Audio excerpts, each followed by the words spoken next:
کے سرکار کو چھوڑنا مت ہے، نعت پڑھتے رہو زندگی کے لیے۔ قرآن عظیم میں اللہ رب العزت ارشاد فرماتا ہے، کیا تم نے یہ گمان کر لیا کہ تم سیدھے جنت میں داخل ہو جاؤ گے اور تم کو ویسی مصیبتیں نہیں پہنچیں گی جیسے پچھلوں کو آئی تھیں؟ پہلے والوں کو جس طرح سے آزمایا گیا تھا، کیا تم یہ سمجھتے ہو کہ اب ویسی آزمائش تم پر نہیں آئے گی؟ ان لوگوں کا حال کیا تھا؟ قرآن کہتا ہے مستہم البأساء والضراء وزلزلوا، ان لوگوں کو خشکیوں نے اور مصیبتوں نے اتنا جکڑ لیا تھا کہ وہ ہلا دیے گئے حتیٰ یقول الرسول والذین آمنوا معه متی نصر اللہ، یہاں تک کہ رسول اور ان کے ساتھی ایمان والوں نے یہ کہا کہ اللہ کی مدد کب آئے گی؟ پھر مولا فرماتا الا ان نصر اللہ قریب، آگاہ ہو جاؤ بے شک اللہ کی مدد بہت قریب ہے۔ عزیزان گرامی، قرآن کی آیات بینات جب ہم پڑھتے ہیں تو ہم اپنا مستقبل اس میں طے کرتے ہیں۔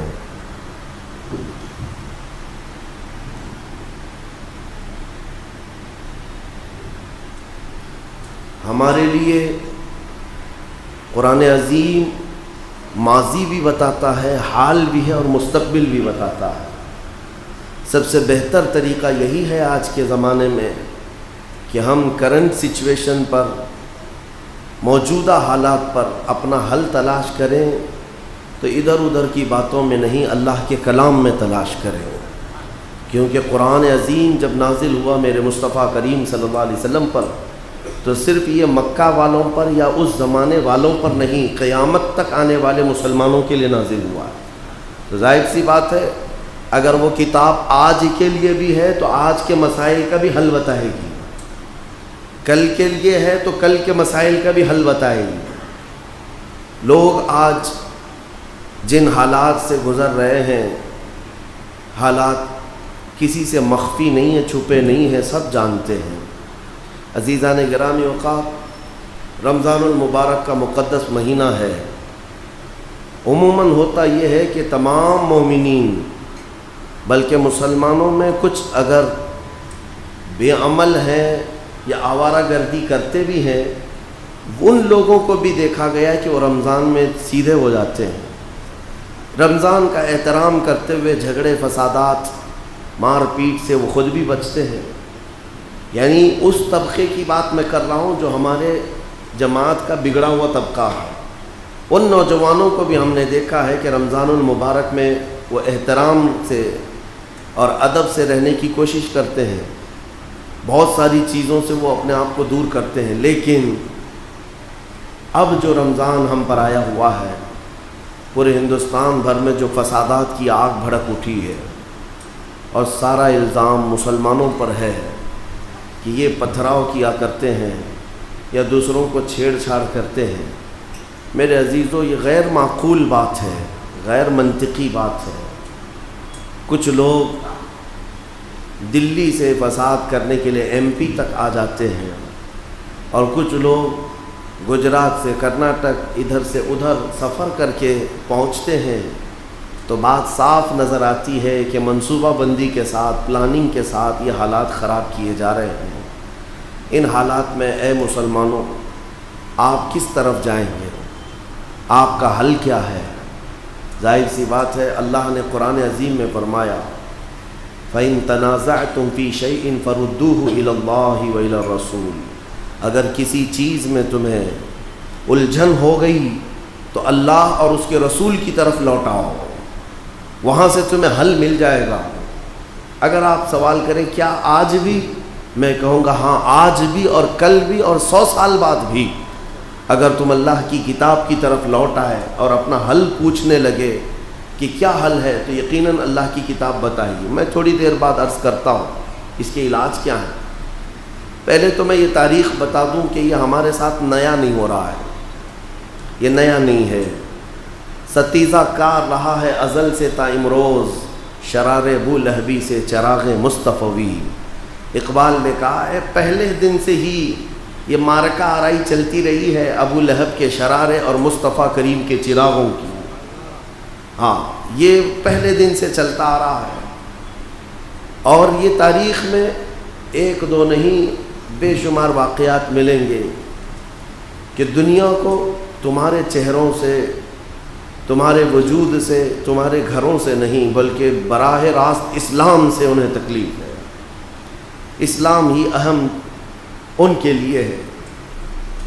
اور ہمارا یقین یہ کہتا ہے، ہمارا یقین یہ کہتا ہے آج جو لوگ مسجدیں جلا رہے ہیں، خانقاہیں اڑا رہے ہیں، یا دکانوں کو ختم کرنے کی بات کرتے ہیں، یا پتھر بازی کرتے ہیں، یا لاٹھی مارتے ہوں، کچھ بھی کرتے ہوں، میرے تاریخ کے اوراق دہرا دوں اگر تو آپ کو سمجھ میں آئے گا کہ یہی پتھر مارنے والے ایک دن اللہ اکبر کی صدائیں بھی لگائیں گے.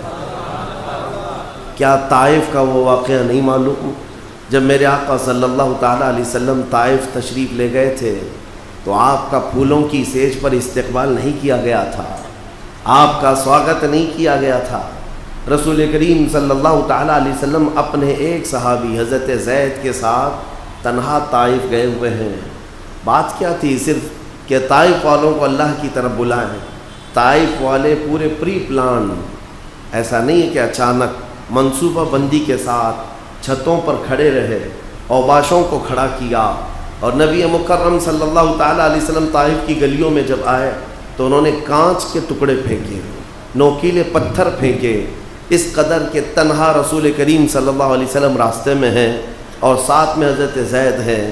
وہ کہتے ہیں کبھی وہ ادھر سے آتے کبھی ادھر سے آتے کہ پتھروں سے اپنے آقا کو بچا لیں، لیکن پھر بھی پتھر گرتے چلے گئے. تھوڑی دیر میں دیکھا تو رسول پاک کی پیشانی لہو لہان تھی.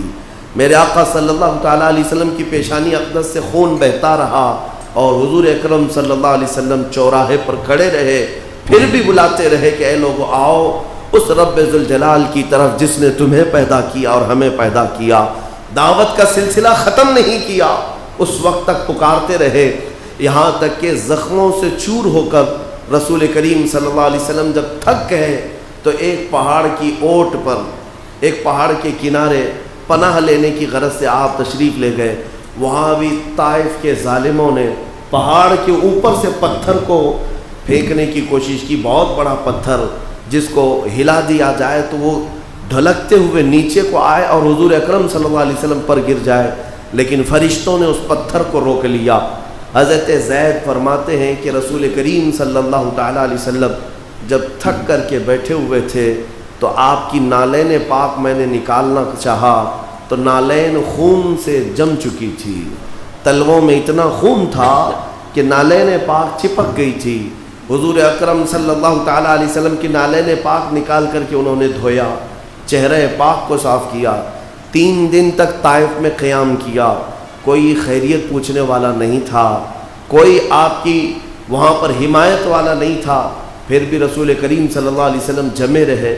روایات میں ملتا ہے کہ عذاب کے فرشتے آئے جو پچھلی امتوں پر عذاب لاتے تھے، وہ فرشتے آئے، عرض کیا یا رسول اللہ صلی اللہ علیہ وسلم ہم وہی ملائکہ ہیں جنہوں نے قوم سمود پر عذاب نازل کیا، قوم لوط پر عذاب نازل کیا، اور دیگر امتوں پر جب ان کی نافرمانیاں بڑھتی تو عذاب نازل کرتے. آپ حکم فرما دیں. طائف شہر 2 پہاڑوں کے بیچ میں آباد ہے، 2 پہاڑوں کے بیچ میں شہر آباد ہے. یا رسول اللہ صلی اللہ علیہ وسلم آپ حکم فرمائیں ان دونوں پہاڑوں کو ہم ملا دیں گے، یہ بستی ہمیشہ کے لیے ختم ہو جائے گی، اس کا نشان نہیں رہے گا. رسول مختار صلی اللہ تعالیٰ علیہ وسلم، رسول رحمت صلی اللہ تعالیٰ علیہ وسلم نے اللہ کی بارگاہ میں جو دعائیہ الفاظ عرض کیے تھے وہ حدیثوں میں آج بھی موجود ہے. عرض کرتے ہیں یا رب العالمین، اے خلاق عالمین. مولا قدیر کی بارگاہ میں میرے آقا ہاتھ اٹھا کر یوں کہتے ہیں کہ میں قلت حیلتی، میں اپنی کمزوری کی شکایت کرتا ہوں کہ میں ان تمام چیزوں کو ان لوگوں کے سامنے رکھ نہیں سکا. اور پھر یوں عرض کرتے ہیں کہ مولا ان لوگوں نے پتھر برسائے، انہوں نے مجھے مارا یا تکلیفیں دیں، ان لم یکن غضبک علی فلا ابالی. مولا اگر تو مجھ سے ناراض نہیں ہے تو مجھے ان چیزوں کی پرواہ بھی نہیں ہے. انہوں نے جو کچھ بھی میرے ساتھ کیا اس کی مجھے پرواہ نہیں، اگر تو مجھ سے ناراض نہیں ہے مولا، اگر تو راضی ہے تو یہ سارے کام میں خوشی خوشی قبول کرتا ہوں۔ یہ رسول رحمت صلی اللہ تعالیٰ علیہ وسلم کے الفاظ ہیں۔ اور اس کے بعد طائف والوں کے لیے کیا کہا؟ حضرت زید کہتے ہیں حضور پاک صلی اللہ تعالیٰ علیہ وسلم یہ ارشاد فرمانے لگے صحابی سے، اپنے غلام سے، زید سے، کہا کہ زید میں ان کی نسلوں میں کلمہ پڑھنے والوں کو دیکھ رہا ہوں، آج پتھر برسا رہے ہیں، میں ان کی نسلوں میں کلمہ پڑھنے والوں کو دیکھ رہا ہوں۔ میرے آقا ویسی تشریف لے گئے، چند سالوں کے بعد پورا طائف دامن اسلام میں داخل ہو چکا تھا۔ 14 صدیاں گزر گئی، حرم پاک سے لے کر طائف کا آپ سفر کریں، پورے عرب کو آپ دیکھ لیں، لیکن طائف آج بھی وہ شہر ہے جہاں سال بھر میرے مصطفیٰ کی میلاد پڑھی جاتی ہے۔ طائف میں خود دیکھا ہوں، آج بھی بہت سارے وہاں پر مشائخ موجود ہیں۔ رسول کریم صلی اللہ تعالیٰ علیہ وسلم کی محبت کے گھرانے آج بھی طائف میں موجود ہیں۔ رسول رحمت صلی اللہ علیہ وسلم کی دوربین نگاہ بتا رہی تھی کہ یہ وہ لوگ ہیں جو آج شیطان کے بہکاوے میں آ کر پتھر تو اٹھائے ہیں، کل ان کی نسلیں کلمہ طیبہ کا ورد بھی کریں گی اور پرچم اسلام یہی لہرائیں گے۔